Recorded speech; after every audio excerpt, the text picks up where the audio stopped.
Prep Test 70 Logic Game 4 starts out with question 19, which is, as usual, a possible scenario question.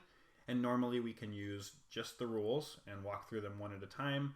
However, we do have a nice set of diagramming here that we can also use to help us out in this game. So we will make use of everything we've got. So let's start off with some of our more concrete rules. We'll start off with the one up here that tells us that S has to come before O. So let's take a look at our answer choices and find any that break this rule. Right off the bat, in A, O comes before S, so we can eliminate it. In all of our other answer choices, S is before O, so we're done with this rule. Next rule tells us that T must come before P.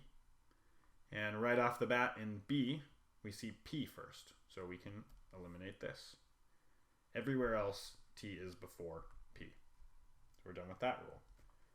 At this point, we still have 3 answer choices left, and we've kind of run out of rules. We have this 3 G's and 2 H's rule and its accompanying inference, but you'll notice that the answer choices don't tell us anything about G's and H's. So at this point, we're going to turn to our diagram for some more deductions. Remember that we figured out that R or T has to be the first topic, and that was because these 2 rules helped us figure out that O and P cannot be first, and the fact that S is paired with H told us that this can also not be S. So if the first topic is R or T, we can rule out answer choice D. And now, to figure out whether C or E is right, the easiest thing to do is go ahead and plug them into our chart. So let's start with C. If we had R first, we could have S, T, P, and O.